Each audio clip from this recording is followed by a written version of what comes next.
नमस्ते। आज हम लोग थोड़ा 2024 चुनाव पे, क्योंकि अब बिसात बिछ गई है, स्पेशल सेशन भी हो गया, उसमें मोदी जी ने भाषण भी दे दिया, वो वुमेन रिजर्वेशन बिल की बात भी कह दी, बिल पास भी हो गया। इन सबके बीच कल राहुल गांधी ने एक प्रेस कॉन्फ्रेंस की। प्रेस कॉन्फ्रेंस जैसे राहुल गांधी की स्टाइल है, उन्होंने अपने अंदाज में सारी बातें पूछी हैं, सरकार से पूछी हैं, और कांग्रेस पार्टी का क्या नजरिया होगा वो, क्योंकि कांग्रेस के बिहाफ पे ही बोल सकते थे। कांग्रेस पार्टी का इस पूरे आरक्षण के मुद्दे पे, जाति जनगणना पे क्या रवैया है, उस पर स्पष्टीकरण दिया है। मुझे लगता है कि मैं इस बात को थोड़ा जैसे मैंने समझा, मैं आपके साथ शेयर कर लूं।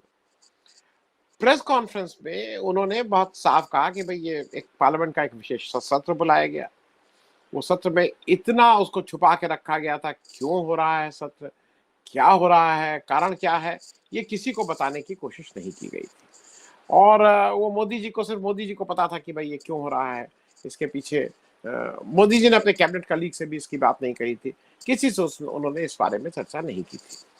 लेकिन अब तो हो गया, ठीक है।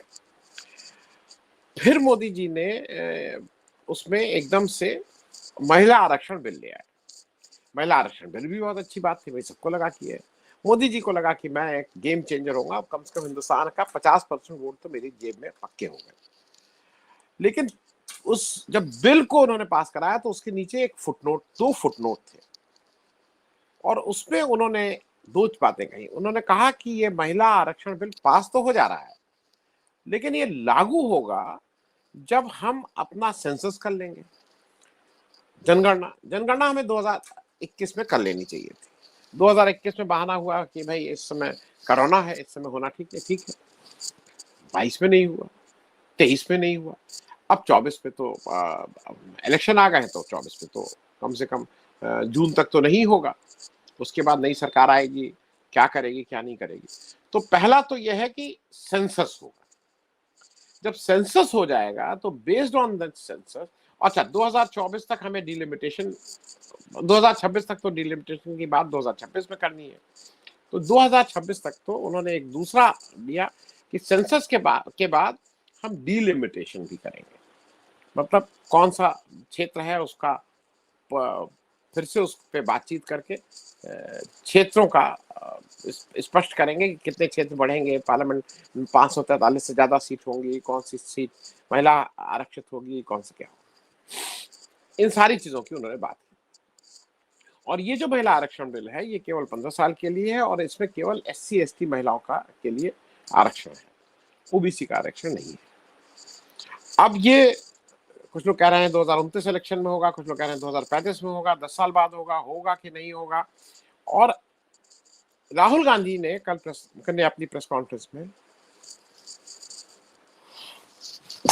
माफ कीजिएगा, ने ये स्पष्ट किया कि जैसे पहले भी होता आया, मोदी जी की पुरानी टैक्टिस है। एक समय जब वो अडानी में बहुत मामला गर्म हो रहा था, तो वो कुछ नई चीजें और ले आते थे जिसका कोई मतलब नहीं होता था। G20 भी उसी का पार्ट था। लेकिन क्योंकि G20 को भी इन्होंने प्रीपोन किया, नवंबर में होना चाहिए था, उसको अभी सितंबर में करके हम लोग बैठ गए, क्योंकि अडानी का मामला गर्म ना हो जाए। राहुल गांधी फिर कह रहे हैं कि ये सारा जो मामला स्पेशल सेशन बुलाना और महिला आरक्षण बिल लाना, ये सब जो है, ये डाइवर्जन टैक्टिस है कि इस देश में जाति जनगणना न हो। कास्ट सेंसस के मामले में ये जो भाजपा सरकार है वो साइलेंट रहना चाहती है और लोगों को भ्रमित कर रही है। क्योंकि मोदी जी का ये दावा बार बार है कि वो बहुत ओबीसी के लिए काम करते हैं, वो हर रोज ओबीसी के लिए काम करते हैं, ओबीसी प्राइड की बात करते हैं, इत्यादि इत्यादि। लेकिन ग्राउंड रियलिटी, राहुल गांधी ने कहा कि केवल मैंने तो एक बात कही थी, मैंने तो एक आंकड़ा दिया है। राहुल गांधी का ये कहना है कि जो इस देश को जो कोर है, जो इस देश को चलाता है, मतलब मंत्रिमंडल है, संसद है, एग्जीक्यूटिव है, सब है, लेकिन जो असली लोग जिनके पास सबसे ज्यादा ताकत है, उसमें 90 सेंटर के सचिव हैं, कैबिनेट सेक्रेटरी को मिला के। अब राहुल गांधी ने प्रश्न उठाया है लोकसभा में भी और अपनी प्रेस कॉन्फ्रेंस में भी कि उस 90 में केवल 3 ओबीसी क्यों है। Why only 3? Less than 3%. मतलब अरे इट इज अबाउट 5%, 5% ओबीसी क्यों है? दूसरा उन्होंने एक और मुद्दा उठाया कि भाई ये 5% जो सचिव है, ये जो 3 लोग सचिव हैं जो करीब मोटे तौर पे 5% आप उनको मान लीजिए, ये जो टोटल बजट हिंदुस्तान का है उसका केवल 5% बजट कंट्रोल करते हैं। तो मतलब ये बात इसलिए जरूरी है कि देश का जो भाग्य बनता है, जो भाग्य विधाता है, उसमें ओबीसी के सेक्रेटरी लेवल पे पार्टिसिपेट, उन्होंने एक उदाहरण दिया, उन्होंने इसको एक्सटेंड नहीं किया, केवल 5% का है। अब राहुल गांधी आगे ये कहते हैं कि इसके रिस्पांस में जो बीजेपी का जो पक्ष है वो ये कहते हैं कि लोकसभा में हम उनको पूरा रिप्रेजेंटेशन देते हैं। तो उसमें से 2 बातें निकलती हैं। पहले राहुल गांधी की बात कहने से पहले मैं अपनी बात कह रहा हूं। अगर आप लोकसभा को रिप्रेजेंटेशन का दायरा का जगह मानते हैं कि जहां से अगर कोई रिप्रेजेंटेशन है वहां तो सब ठीक है, तो आप तो लोकसभा में मुस्लिम एक भी एमपी नहीं है आपकी पार्टी का 303 में से, आप किसी को टिकट ही नहीं देते हैं। तो इस पे भी आप कुछ बोलेंगे अगर लोकसभा इज दी रिप्रेजेंटेशन। लेकिन इसी के साथ साथ वो दूसरा 2 कुछ प्रश्न और उठाते हैं। पहला वो प्रश्न ये उठाते हैं कि अगर 90 में से 3 ही सचिव ओबीसी हैं, करीब जो 5% होता है, तो क्या इंडिया में ओबीसी आबादी केवल 5% है?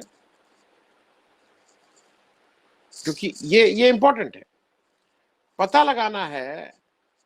क्योंकि उनका ये भी कहना है कि अगर 5% नहीं है तो मैं ये पता लगाना चाहता हूं अपने लिए बोले कि कितने परसेंट ओबीसी आबादी है जो बिना कास्ट सेंसस के नहीं पता लगे।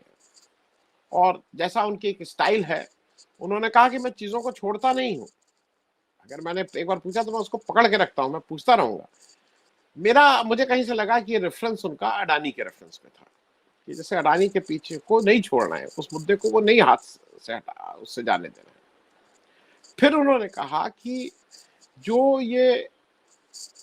लोकसभा है, जो इसको लोकतंत्र का मंदिर बोला जाता है, टेम्पल ऑफ डेमोक्रेसी, तो वो कहने लगे कि किसी एमपी से पूछ लीजिए, चाहे पक्ष चाहे विपक्ष, चाहे बीजेपी चाहे कांग्रेस, चाहे किसी एमपी से, कि उसका कानून बनाने में कितना पार्टिसिपेशन है, चाहे महिला आरक्षण हो चाहे कुछ हो, उसका कानून बनाने में क्या कोई पार्टिसिपेशन है, उसकी कोई राय मशवरा है, उसकी कोई बात का कुछ कहने का मतलब कुछ अर्थ है? क्योंकि वो इसी प्रश्न पे फिर वापस आते हैं कि देश चलाने में ओबीसी की क्या भागीदारी। अगर उनकी भागीदारी 5% है, अगर मतलब वो टोटल जनसंख्या का 5% है तो ठीक है, अगर 5% नहीं है तो कितने परसेंट है?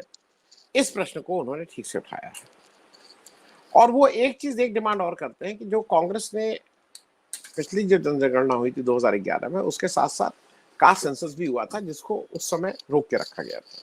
उन्होंने कहा उसको सार्वजनिक कर दीजिए, आपके पास तो पुराना वो है, उस डेटा को सार्वजनिक कर दीजिए। अब इस मुद्दे पे मुझे ऐसा लगता है कि मोदी जी जो बार बार एक नया कुछ झुंझुना लेके आते हैं, नए ढंग से लोगों को कंफ्यूज करते हैं, कभी वो बालाकोट की बात करेंगे, कभी राष्ट्र प्रेम की, कभी हिंदू मुस्लिम की। हालांकि कल एक भोंडी कोशिश भाजपा की तरफ से फिर हुई जब उनके सांसद रमेश विधुरी ने पार्लियामेंट में खड़े होकर लोकसभा में मुस्लिम संप्रदाय को भद्दी भद्दी गालियां दी। तो गाली हम और आप इस पे नहीं बोल सकते, इस तरह की गालियां दी और उनका कुछ भी नहीं हुआ।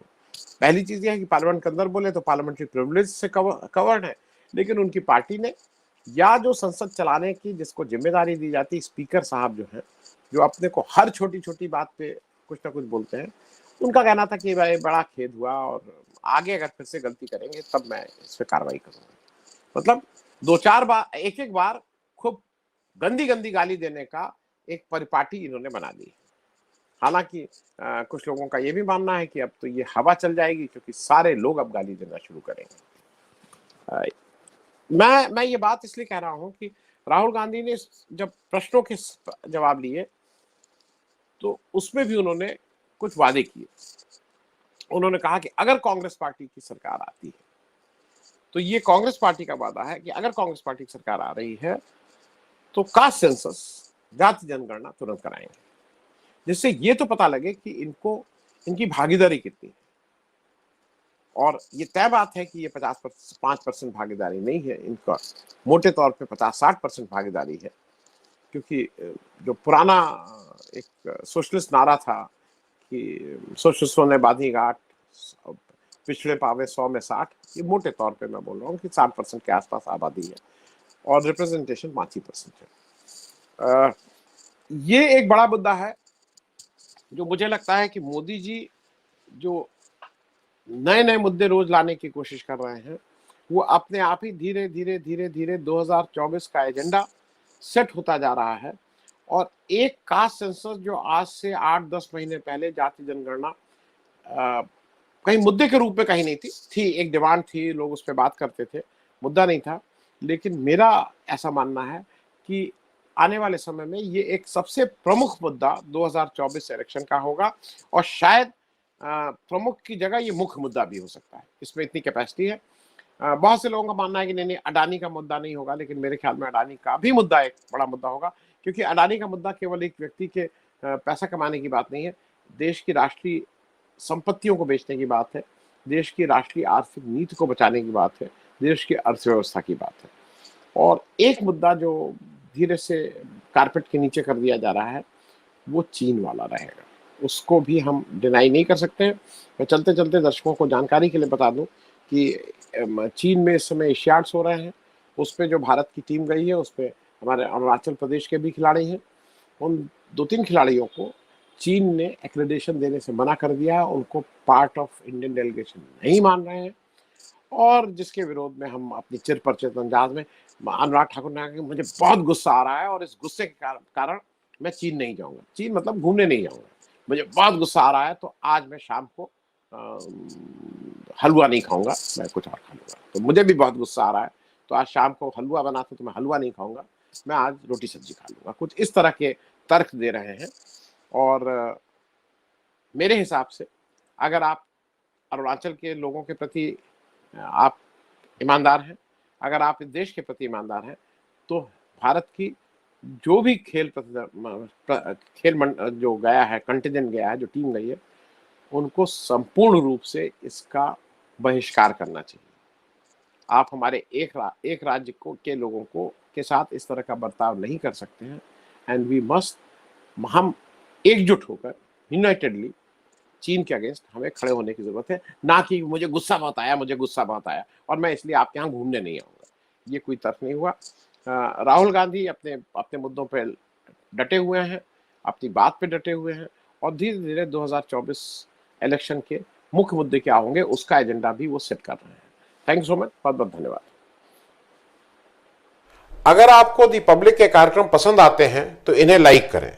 अगर आप इस वीडियो को YouTube पर देख रहे हैं तो चैनल को सब्सक्राइब करें, और अगर आप इसे Facebook पर देख रहे हैं तो दी पब्लिक के पेज को लाइक करें। अगर आप चाहते हैं कि हम निष्पक्ष पत्रकारिता को जारी रखते हुए आपसे जुड़े मुद्दों पर सवाल उठाते रहें तो हमें सहयोग करें। आपका छोटा से छोटा सहयोग भी इस मुहिम को जारी रखने में हमें ताकत देगा। डोनेट करने के लिए डिटेल्स जो हैं वो डिस्क्रिप्शन बॉक्स में दी गई हैं। धन्यवाद।